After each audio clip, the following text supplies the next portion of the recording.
ಇಲ್ಲೂ ನಾನು ಕೋಲಾರ ಜಿಲ್ಲೆಯ ಶಾಸಕನಾಗಿ ಮಾನ್ಯ ಏನು ಯಾರು ಮುಖ್ಯಮಂತ್ರಿ ಆಗ್ತಾರೆ ಅವ್ರಿಗೊಂದು ಮನವಿ ಮಾಡೋದಂತಾರೆ, ಈಗಾಗಲೇ ನಿಮಗೆ 4 ಸ್ಥಾನವನ್ನು ಕೊಟ್ಟು 6ರಲ್ಲಿ 4 ಸ್ಥಾನವನ್ನು ಕೊಟ್ಟು ಕಾಂಗ್ರೆಸ್ ಕೋಟೆ ಅಂತ ನೀವು ಭದ್ರಪಡಿಸ್ಕೊಂಡಿದ್ದೀರಿ.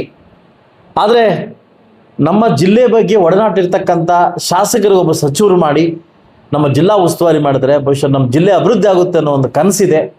ದಯವಿಟ್ಟು ನಮ್ಮ ಜಿಲ್ಲೆಯ ಶಾಸಕರಿಗೆ ಒಬ್ಬ ಏನು ಸಚಿವ ಸ್ಥಾನ ಕೊಟ್ಟು ನಮ್ಮ ಏನು ಉಸ್ತುವಾರಿ ಸಚಿವರು ನಮ್ಮ ಜಿಲ್ಲೆಯನ್ನೇ ಮಾಡಬೇಕಂತ ಒಬ್ಬ ಶಾಸಕನಾಗಿ ತಮ್ಮಲ್ಲಿ ಕಳಕಳಿಯ ಮನವಿ ಮಾಡ್ಕೊಳ್ತೇನೆ. ಇಂಥವ್ರಂತ ಹಂಗೆ ಕೇಳ್ತಾ ಇಲ್ಲ. ಇವತ್ತು ಸಾಕಷ್ಟು ಜನ ಆಕಾಂಕ್ಷಿಗಳಿದ್ದಾರೆ, 4 ಜನ ಆಕಾಂಕ್ಷಿಗಳಿದ್ದಾರೆ. ಅದರಲ್ಲಿ ಪ್ರಬಲರಾಗಿ ಎಸ್.ಎನ್. ನಾರಾಯಣಸ್ವಾಮಿ ಅವರು 3 ಬಾರಿ ಹ್ಯಾಟ್ರಿಕ್ ಆಗಿ ಗೆದ್ದವ್ರೆ.